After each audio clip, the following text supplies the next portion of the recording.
Hello and welcome to the channel that teaches you the things your parents and teachers are too afraid to. The Helios blog.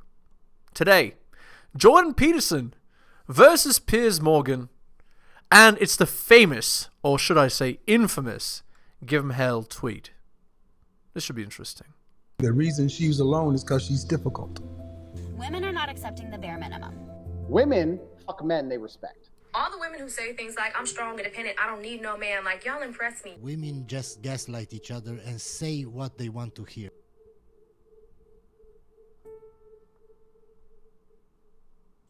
Well, Jordan's looking worried here. And authorities who are basically tyrants who are more than willing to use their own citizens as cannon fodder, it put a lot of pressure on them to actually do something moving towards a genuine peace, which is why now that's why Iran is so desperate to scuttling the Accords, I think.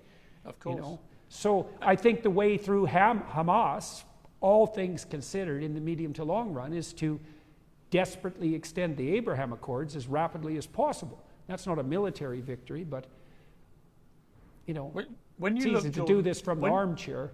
When you look at the full history of this conflict, the 7 decades of conflict between Israel and the Palestinians, Jonathan Friedland is a very good, respected Jewish journalist for The Guardian in the UK. He wrote a very interesting column the other day saying, you could argue that both sides have a just cause here. And he said that as Or an unjust one, a leading Jewish commentator, that historically both sides have a just cause, and that it's important to remember that. And that's why passions run so high. It's why people care so much. It's a unmitigated disaster and a big surprise considering the history of the region, But anyway, I'm far from a political commentator, but anyway, it seems to me that if you put a, non-Arabic state in the middle of a bunch of people that are, Muslim, things are going to go bad in the medium, short, and long term. I don't know. How could that possibly go wrong? Anyway, and not sure that war is actually the best solution to problems, but again, when tensions run so high for so long and you basically have, the old honor system where one person stabs another person's eye out and the response is to do the same back, then you get what you get, right? And it's why racing to take sides is a mistake in this conflict. What do you think of that? Well, I think that, if there wasn't a lot to be said on both sides, then the conflict wouldn't drag on forever and be unresolvable. I think at some point you do something like cut the Gordian knot, which I do think to some degree the Abraham Accords had begun to do. I don't think Israel... Sorry, I'm not really sure what these Abraham Accords are. So let me Google it here. Abraham Accords. Let's see. What does it say? Okay. We, the undersigned, recognize the importance of maintaining and strengthening peace in the Middle East around the world based on mutual understanding, We encourage efforts to promote interfaith and intercultural dialogue. We believe the best way to address challenges through cooperation and dialogue, developing friendly relations among states, advances the interests of lasting peace in the Middle East and around the world. We seek tolerance and respect for every person in order to make this world a place where all can enjoy a life of dignity, hope, no matter the race, faith, or ethnicity. We support science, art, medicine, and commerce to inspire humankind, maximize human potential, and bring nations closer together. We seek to end radicalization and conflict to provide all children a better future. We pursue a vision of peace, security, and prosperity in the Middle East and around the world. In this spirit, we warmly welcome and are encouraged by the progress already made in establishing diplomatic relations between Israel and its neighbors in the region under the principles of the Abraham Accords. We're encouraged by the ongoing efforts to consolidate and expand such friendly relations based on shared interest and shared commitment. Okay, and is it the Israel-Bahrain agreement? Let's see here.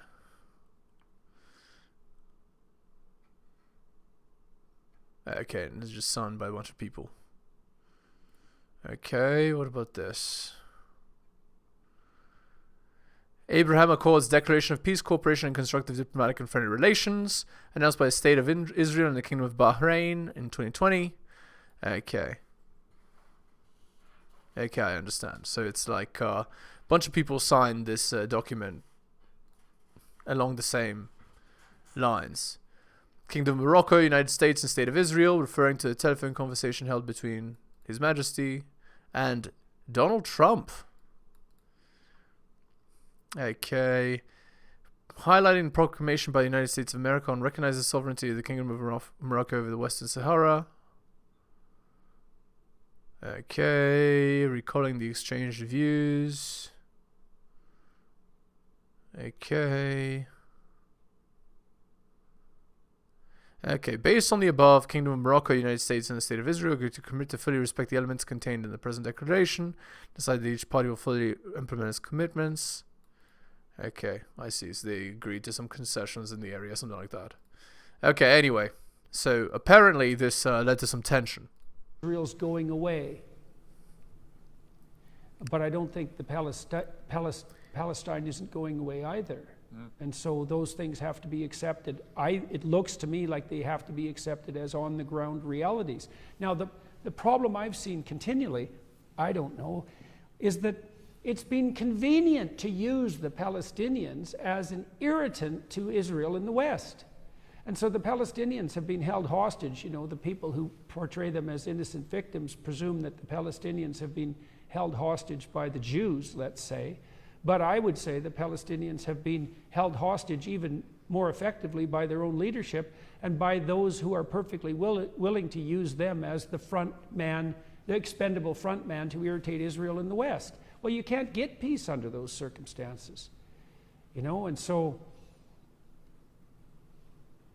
Palestine is a reality that isn't going to go away, and Israel's a reality that isn't going to go away, and the Abraham Accords started to recognize that, and there was move in the right direction, and if that falls apart, we're going to be back to where we were 15 years ago. So the idea being that, oh, I understand. Okay, so the point is that they were willing to actually engage in effectively peace talks, or, you know, the equivalent to peace talks, like they're willing to actually agree on something as opposed to just hurting each other. Okay, I understand the idea now. To go except worse. The interesting moment for me came when Israel turned off the power and the water. They just were able to do that to 2 million people in Gaza. They could turn off the internet. And it struck me that that was a very vivid reminder that Israel effectively controls Gaza. It doesn't do so politically, but it does in reality. And that for many young people in Gaza, they know this, and they do feel that they've been living in a perpetual prison camp. Interesting. I'd never heard that before, but I mean, if a foreign country can decide at any point to turn off your whole country, you know, or the capital of your country, that's not going to be, actually, let me look it up because I'm not really familiar here. Okay, let's see. What's the capital here? Is it Gaza? Sorry, I spelled it like crap.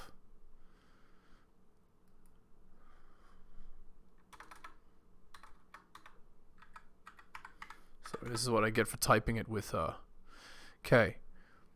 Proclaimed capital, Jerusalem. Largest city, Gaza. And then we have, what is the real capital? Jerusalem is called the capital of the state of Palestine. And in 2002, this law was ratified by Yasser Arafat. There you go.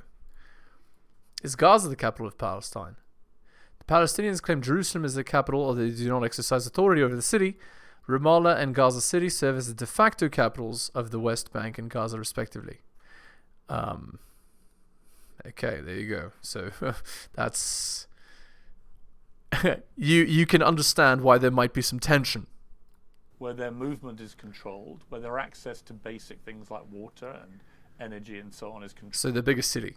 And that until they get the freedom that they crave, this can never get resolved. Well, but I also That's indeed true. understand on the other side that the Israelis feel, how can we give freedom to a place that is run by a terror group who are literally committed to the eradication of not only Israel but all Jewish people?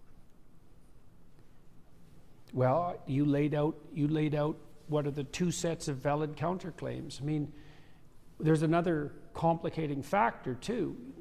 You said that your moral back is up because of the continual toll in civilians in Palestine, especially among people who, let's say, weren't even born when they first came to power. And so it's very difficult to look at that and see it as anything but unjust. But then it begs a whole other set of questions too, doesn't it? It's like, well, if your government is a totalitarian band of armed criminal thugs, what responsibility do you bear for that as the subjected people? And it's not like I know the answer to that, but I see in my own country, in Canada, that things are slipping and sliding in all sorts of pathological directions, and people are letting it happen. And if you let that happen long enough, well, things get very, very bad. And they have got very, very bad in Palestine. And the answer to whatever tyranny Israel might be exerting over the Palestinians isn't for the Palestinians to exert even more tyranny over themselves, especially not in concert with a third party like Iran, who's perfectly willing to sacrifice them at any point. And so now, and then that question emerges, well, what responsibility do the Palestinians bear? Well, then I think we start to touch on more metaphysical issues. It's like, well, the Palestinians, like all people, bear the responsibility to live in truth and to stand up to tyranny in their deeds, their attention and their deeds and their actions. Because if you don't, you pay for that, and so do your children, right? And then so do your grandchildren, and so do your great-grandchildren. And there seems to be something unjust in that why did the children suffer? And the biblical answer to that has always been, well, the children suffer for the sins of their forefathers. Right, so the implication is the government is a disaster, and it needs to be what? What is Jordan implying here? Overthrown? Okay, I mean, as he said earlier, easier to say from your armchair, right? Easier when it's not your family, your neck on the line. And you might think, well, it's pretty unfair that the world is set up that way. It's like, hey, it might be unfair, but it is set up that way, and it does beg the question. What responsibility do the people who are living under the thumb of totalitarians have for the fact that they're living under the thumb of totalitarians? And the answer isn't none. Right. So precisely. This is why I'm a psychologist, not a politician. I think it's a really interesting question. It's also an interesting question: why won't Arab states around Gaza take in Palestinian refugees? I mean, wait, what? They're not? Interesting. I wonder if that's because they're afraid of the same thing happening to them. Interesting. Oh man. What a total nightmare. These are legitimate questions.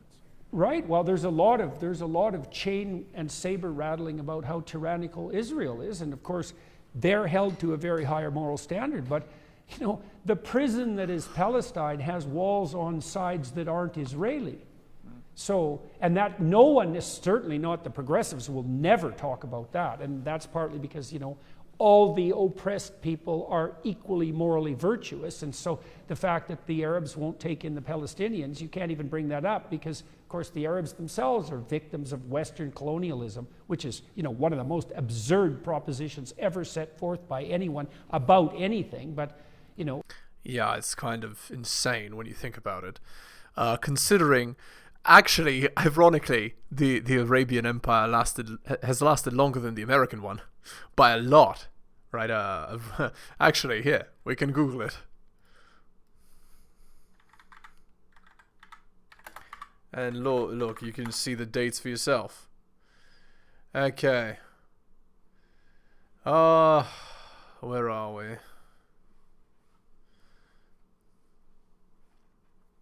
Where is our timeline here? Okay, well, 6:30. I don't know about that. It should be a little bit later, but anyway. Okay, so there you go. So, okay, if we want to go as far back as that, 600 till when?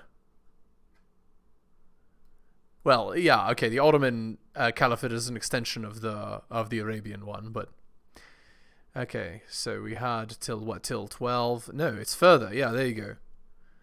1500 at least. So, there you go. So if you want to go that far back, you can go what?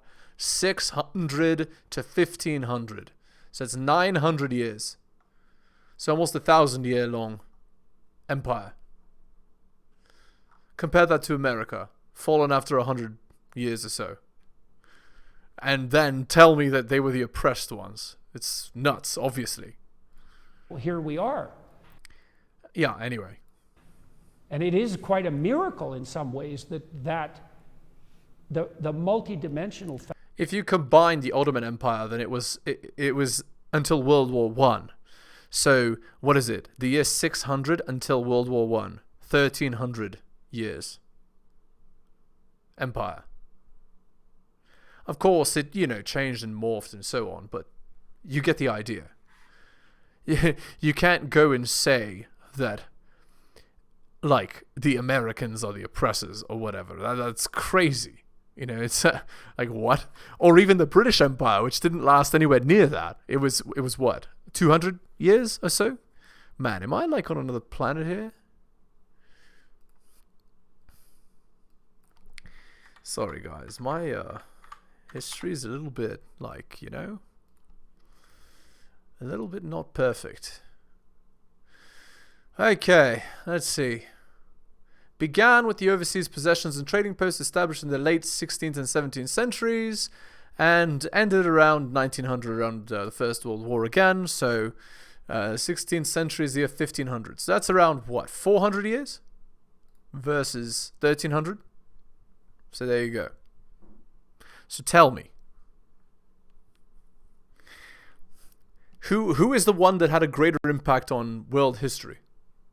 Well, maybe British Empire had a greater impact on modern history, but did it really? Think about the Renaissance and the information, where it came from, right? Who actually saved the text that allowed for the Renaissance to happen in Europe? Was it Europe? Or was it the Arabian Empire? Anyway, let's continue. The fact of Palestinian enslavement isn't discussed in a much more forthright manner. There's many people are building the walls that make Palestine into whatever prison it is. And perhaps the Israelis are playing their role, but they're by no means the only actors. Let's talk about the response of progressives, and in particular what's happening on student campuses, particularly in America.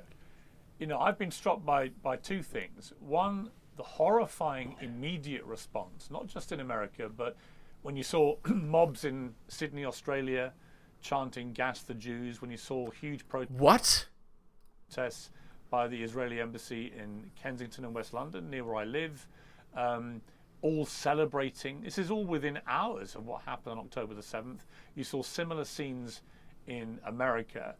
So the gut reaction of many young people appeared to be celebrating what had happened. And you even had there was a Cornell professor who was heard in public saying how exhilarated he was by what happened, and still hasn't been fired.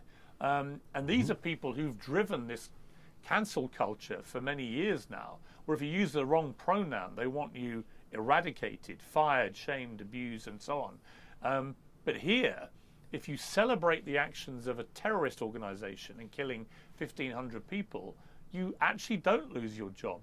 Yeah, that's actually crazy. That's 2023, ladies and gentlemen.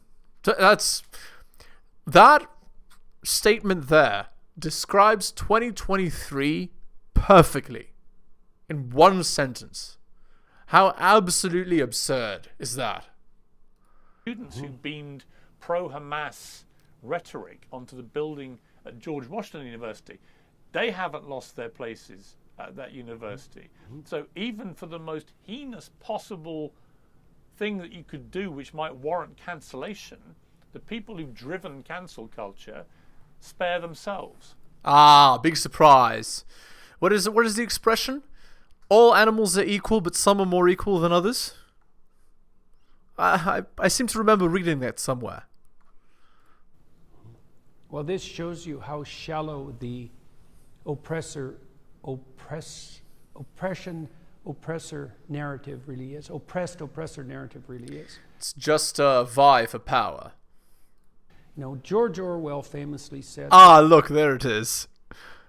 the typical middle-class socialist didn't love the poor, they just hated the rich. And Indeed. I think the oppressor-oppressed narrative gives people moral license to identify the oppressor and to hate them resentfully with a good conscience. Plus, it's also extremely simple-minded, you know, and this is one of the problems with what's being taught in universities, and even much more broadly than that now. The notion is we can view all human social relations and the past itself through a meta-Marxist narrative that proclaims that there are only oppressors and victims, and that all you have to do to be moral is to be on the side of the victim. Exactly, but if you're on the winning side, which happens to be the victim side, then are you really the victim or are you the oppressor? And there's the real rub. Now, the shadow side of that is that once you proclaim your moral superiority and you're on the side of the victim, well, number one, you don't have to think anymore. You just have to identify the two sets of players. And number two, you're moral without effort, because all you have to do is feel sorry for the victims. And then consequence number three is the oppressor, being virtue signaling, intrinsically evil, can be the target of everything that's resentful and bitter and absolutely dreadful about you. Now, that's the standard narrative that's being taught on university campus. Which isn't too far from the French Revolution, really, right? That's effectively what happened. And the Palestinians play the role of victim. And so you can't argue against the Palestinian cause, let's say, if you were inclined to, without simultaneously having to face the weight of every single person who's adopted the oppressor-oppressed narrative. Right, exactly, which is a simplistic view of the world that lacks shades of grey and is a disaster. Upending that, and there's no way the university, not in the state they're in now, there's no way that's going to fly. Right. And so we see exactly what happened. The narrative's already in place. All oppressed people are innocent and virtuous victims. Ah, yes. Right, because the world is exactly black and white. There are no shades of grey. Obviously, utterly ridiculous. Well, so then when something like this happens and you see the Palestinian victims rise up against their evil Jewish overlords, then it's time for celebration. You know, and we forget entirely that the evil Jewish overlord story was the same story that the Germans used so successfully. Indeed. And we also forget, and this is very interesting in relationship to Iran. I was reading a book by Stefan Zweig yesterday about turn of the century Vienna, just at the end of the Austrian-Hungarian Empire, and the dawning of the movements that eventually morphed into Nazism in Germany. And one of the things Zweig pointed out was that, you know, if you're a corrupt, oppressing psychopath who's hell-bent on exploiting the population, and you want to deflect that, the Jews make a constant, positive, universal target, right? Because they tend to be disproportionately successful. And you can just say, well, you know, I'm not the oppressor here. It's those successful Jews. And that's being played out now. That's the disaster. That's the disguise of left-wing anti-Semitism. I mean, it's a terrifying... We don't hate the Jews, we just love their enemies. Right, I mean... Right, yeah. Very subtle. Yeah, the anti-Semitic response in the last 3 weeks has been actually quite terrifying to watch. I've got Jewish friends who are literally living in real fear now. Some of whom were in Israel at the time and thought, well, the world will rally behind us, and actually very quickly realized that in many cases that wasn't the case. In fact, the complete opposite. And then you saw these scenes in Dagestan at the airport with a mob literally charging around trying to find any Jewish passengers they could find. And it was A little bit scary. Little bit reminiscent of something 100 years ago. I mean, horrendous, but also... Look up The Night of Long Knives. If you're Jewish, this is utterly terrifying and must take you right back to Nazi Germany, World War II, Indeed. The Holocaust. Right. This never again, it is beginning to happen again.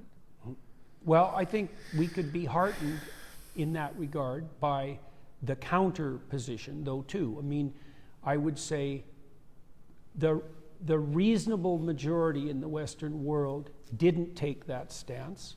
Right. Thank goodness. Still, and quite forthrightly, I mean, even my Prime Minister, Justin Trudeau, who virtually never says a true word in his life or makes his actions are concatenations of false gestures even. You know, he came out with a pretty forthright statement decrying what had happened on the Hamas side. And that has characterized the leadership of the West in general, and so I can certainly understand why the tiny minority of Jews that do exist in the world are terrified about what's happening. You know, there's no reason for catastrophic alarm. It's, you know what I mean? It doesn't look to me like this is going to spiral out of control, and I'm not even so certain that in the medium to long run it's going to be the worst possible thing, because you know too, the other thing that happened is that a lot of the false moral disguise of the progressive types was exposed in a Yep. I mean, they're characterized by low verbal intelligence. So that's all that needs to be understood about that. Alright, let's end the video there. Hit the like, hit the sub, hit all the notifications. Drop me a donation like Hunter M, Adrian, Tom, and Bobby, and Dylan. Shoutouts to you, most recent purchaser of Strategist Guide to Seduction and Quotes to Live By. Thank you. My books can be found at bit.ly/heliosbooks. My Patreon can be found at patreon.com/theheliosblog. And of course, if you'd like some coaching, message me at theheliosblog@gmail.com. I'll slot you right in. Alright guys, thank you so much for listening, especially if you listen to the end. Take care of yourselves, and I'll see you next time.